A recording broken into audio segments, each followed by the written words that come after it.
Toppers club IAS academy में सभी छात्र छात्राओं का स्वागत है। उत्तर प्रदेश लोक सेवा आयोग द्वारा आयोजित परीक्षा जो कि आरओ की 11 फरवरी को होने वाली है, उसमें उत्तर प्रदेश आर्थिक समीक्षा से प्रश्न पूछे जाने की प्रबल संभावना है और मैंने इस पे टेस्ट भी बनाया हुआ है, इसलिए आपको पढ़ना जरूरी है। घटना चक्र की दृष्टि उठाइए, वहां से ये मैटर आपको मिल जाएगा। बड़े आसानी से देख सकते हैं कौन कौन सा डेटा इंपॉर्टेंट होगा, वो मैं इसमें डिस्कस करूंगा। आपको शुरू से लेकर एंड तक वीडियो को देखना है और जो मैं इसमें इंपॉर्टेंट पॉइंट बताऊं उसे आप अपनी जो मैगजीन है उसमें अंडरलाइन कर लीजिएगा और उसे अच्छी तरह से पढ़िएगा और टेस्ट भी लगा लीजिएगा ताकि आपको 100% इसके डेटा याद हो जाए, इसके कंसेप्ट क्लियर हो जाए और उत्तर प्रदेश सरकार का लक्ष्य भी क्लियर आपको हो जाए। ठीक है, उत्तर प्रदेश आर्थिक समीक्षा 2022-23 की मैं बात कर रहा हूं क्योंकि अभी तो नया आया नहीं है, तो पुरानी काम करेगी। कौन जारी करता है? अर्थ एवं संख्या प्रभाग उत्तर प्रदेश इसे जारी करता है। पहली बात तो यही इंपॉर्टेंट है आपका। और 2021-22 के त्वरित अनुमानों के अनुसार देखिए, स्थिर कीमतों पर सकल राज्य घरेलू उत्पाद अर्थात जीएसडीपी की वृद्धि कितनी है? तो 9.64% है। ध्यान रखना किस पर है? ये स्थिर कीमतों पर है। ठीक है, आधार वर्ष क्या होता है हमारा? 2011 और 12। आधार वर्ष कई बार पूछा जा चुका है, इस बार ही हो सकता है पूछा जाए। ठीक है, प्रचलित कीमतों पर अगर देखा जाए तो ये वृद्धि कितनी है? तो ये 16.76% है। ठीक है, दो इसमें कंडीशन दे रखी है, एक तो स्थिर कीमतों पर, तो स्थिर कीमतों पर 9.64 और चालू कीमतों पर यानी प्रचलित मूल्यों पर आपके कितना है? 16.76% है। अंडरलाइन कर लीजिएगा, अच्छी तरह से पढ़ लीजिएगा। अब इसमें क्या क्या और डेटा दे रखा है वो मैं देख लेता हूं। अब ये इस टेबल में आप देखेंगे तो जीएसबीए की बात कर रहे हैं, यानी जीएसबीए की। अब यहां पर 2017-18 का, 19 का, 20 का, 21 और 22 का डेटा दे रखा है। आपको ये डेटा पढ़ना है, ये बड़ा ही डेटा पढ़ना है, इसको आप इग्नोर कर सकते हैं। अगर ये डेटा आ भी जाएगा तो मुझे लगता है फिर आपको छोड़ना ही पड़ेगा, है ना। इतना क्लिष्ट में नहीं जा सकते हम, लेकिन 2021 और 22 का डेटा याद कर लें और ज्यादा है तो आप 2017 और 18 का डेटा याद कर लेते हैं। 2017-18 की बात कर लेते हैं तो वृद्धि दर कितनी थी? 4.84 थी। ठीक है, क्या बताइए? ये किस पे थी? स्थायी कीमतों पर थी। ये जो है वो आपकी किस पर है? स्थायी कीमतों पर है। ठीक है, स्थायी भावों पर है। और ये जो वृद्धि दर है ये किस पर है? प्रचलित मूल्य यानी चालू मूल्य पर। ठीक है, कितनी? 10.59 है। जबकि 2021-22 की हम बात करें तो ये 9.49% है, यानी जो जीएसबी की जो वृद्धि दर है स्थायी पर कितनी है? 9.49 है और चालू मूल्य पर कितनी है? 14.84% है। तो बस 2021 और 22 के त्वरित अनुमानों के अनुसार स्थिर कीमतों पर प्राथमिक, द्वितीयक और तृतीयक क्षेत्र की वृद्धि दर कितनी है? तो प्राथमिक की कितनी है? 14.59% है। द्वितीयक की कितनी है? 10.32% है और तृतीयक क्षेत्र की कितनी है? 6.53% है। और ये जो तीनों डेटा हैं बच्चों वो किस पे हैं? वो स्थिर मूल्यों पर हैं। अगर मैं प्रचलित मूल्यों की मैं बात करूं तो प्राथमिक क्षेत्र का क्या है? 16.16% है। द्वितीय क्षेत्र का कितना है? 14.9% है और तृतीय क्षेत्र का बात करूं मैं तो 14.02% है। तो ये दोनों आंकड़े भी आपके लिए अत्यंत उपयोगी हैं। इसमें 2017-18 और विशेष करके आपका 2021-22 का डेटा, और ये दोनों डेटा आपके लिए महत्वपूर्ण हो जाएंगे।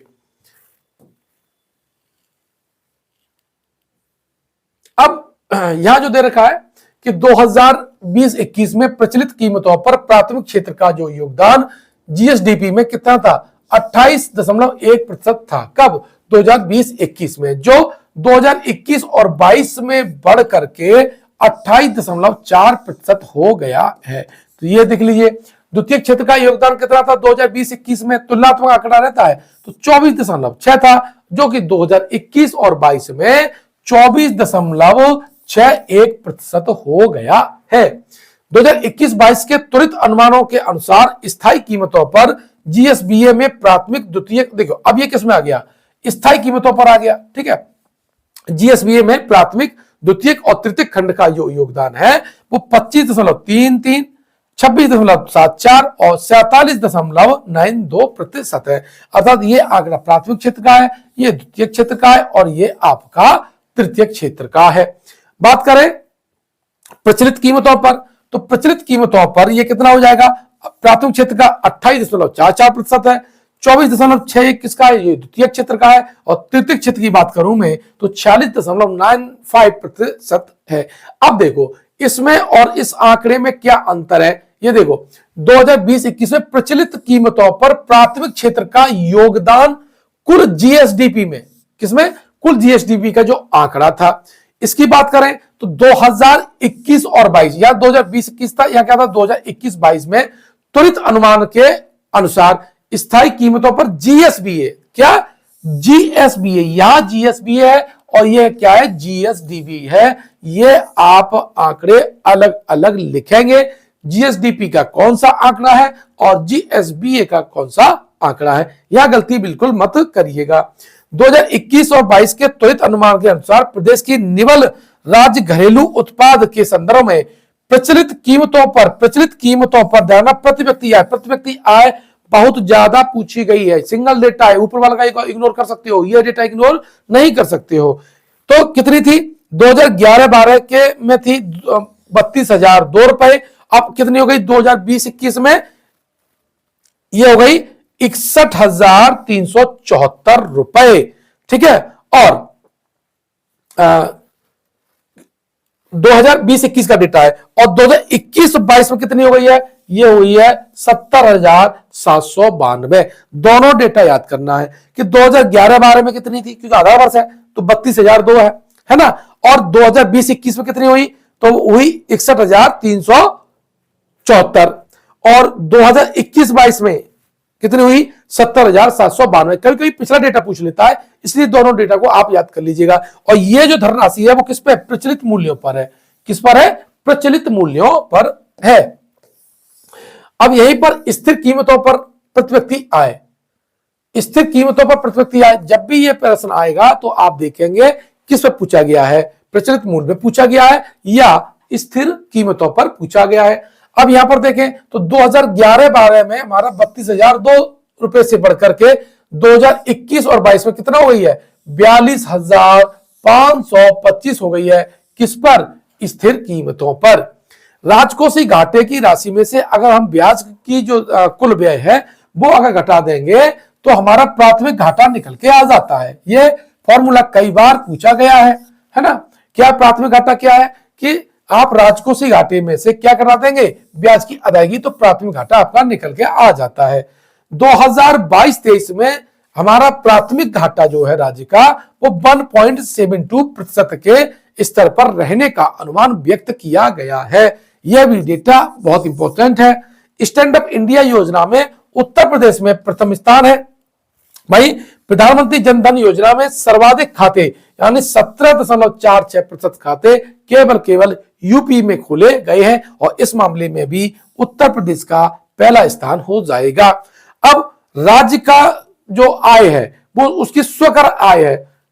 तो अब इस डायग्राम में हम ये देखेंगे कि उत्तर प्रदेश की जो आय होती है किससे कितने प्रतिशत होती है।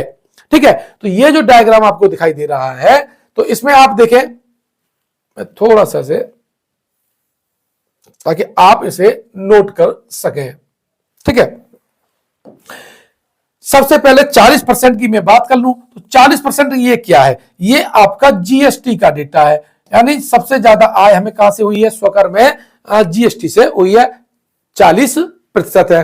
राज्य उत्पाद शुल्क से कितनी हुई है, 22.28% हुई है। जबकि मूल यानी बैट मूल्य वर्धित संवर्धित कर यानी बैट से हमारी जो आय है वो 16.41 है। इनका क्रम याद कर लीजिएगा कि टॉप 4 में कौन कौन आते हैं। भाई वही बात करूं मैं स्टाम्प और पंजीकरण शुल्क की तो आपका 13.46% हुई है। विद्युत कर से आपकी जो आय है वो 2.51 हुई है। भू राजस्व कितनी हुई है, 0.41 हुई है। जबकि वाहन कर यानी जो 7वें नंबर पर वाहन कर दे रखा हुआ है उसे 4.93% की आय हुई है। उत्तर प्रदेश भौगोलिक विस्तार की दृष्टि से देश का चौथा स्थान है। क्षेत्रफल 240,928 वर्ग किलोमीटर है और कुल क्षेत्रफल हमारा कितना है, वो भारत के क्षेत्रफल का 7.3% है। इसमें कुछ आंकड़े थे जो मैंने आपको बताए, उन्हें बार बार देखिएगा, लिखिएगा, टेस्ट दीजिएगा, बड़े आसानी से याद हो जाएंगे। देखिए, आपको इकोनॉमिक्स अगर आपने पहले से नहीं पढ़ी है तो इसमें थोड़ी सी दिक्कत आ सकती है, लेकिन आज भी आपके पास इतना समय है कि इन डेटा को अगर आप 5-6 बार ये वीडियो देख लेंगे और रिवाइज कर लेंगे तो मोटा मोटा आपको ये डेटा याद हो जाएगा, मेरा पूरा विश्वास है। और जब आप इसी का जब टेस्ट लगाएंगे और फिर आप देखिएगा कि आपसे कितना प्रतिशत बन रहा है। मेरी उम्मीद है कि ये वीडियो देखने के बाद, घटना चक्र को स्टडी करने के बाद आप जब टेस्ट देंगे हमारा वाला, जो डिस्क्रिप्शन बॉक्स में जिसकी लिंक दे रखी हुई है, तो निश्चित रूप से आपका कॉन्फिडेंस बढ़ेगा और जो मुश्किल सवाल अच्छे बच्चे, टॉपर्स बच्चे भी छोड़ देते हैं, वो भी आप आसानी से हल कर पाएंगे। मिलते हैं नेक्स्ट वीडियो में। धन्यवाद।